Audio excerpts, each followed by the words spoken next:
দই কাতলা বানানোর জন্য প্রথমে মাছগুলোকে নুন হলুদ দিয়ে মাখিয়ে রেখে ভালো করে ভেজে নিতে হবে এপিট ওপিট। এই যে আমার মাছ ভাজা প্রায় হয়ে গেছে, সব মাছগুলো আমি ভেজে নিলাম।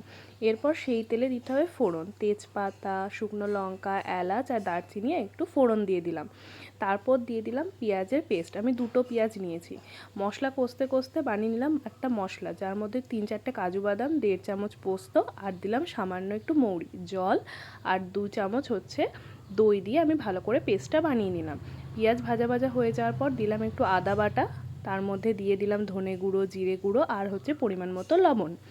তারপর দিয়ে দিচ্ছি ওই পেস্টটা। এবার ভালো করে ভাজা ভাজা হয়ে যাওয়ার পর এরপর দেখুন যে ভাজা ভাজা হয়ে গেছে, এরকম অবস্থায় দিয়ে দিলাম ফ্যাটানো দই।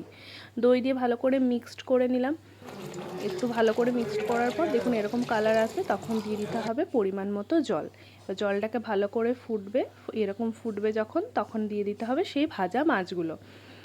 এবার ঢাকা দিয়ে দিলাম, রেখে দিলাম 15 মিনিটের জন্য। ঢাকা তুলে এরপরে দেখে নিলাম মাছগুলো জলটা কমে এসছে কিনা। এরপর দিয়ে দিলাম কাঁচা লঙ্কা, জল কমে এসছে।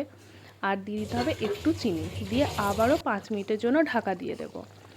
তারপর 5 মিনিট পর এর ভিতর দিয়ে দিলাম আমি একটু গোলমরিচের গুঁড়ো আর হচ্ছে গরম মশলা, দিয়ে ভালো করে মিক্সড করে আবারও রেখে দিলাম 2 মিনিটের জন্য। তারপরে তৈরি হয়ে গেল আমাদের গরম গরম দই কাতলা।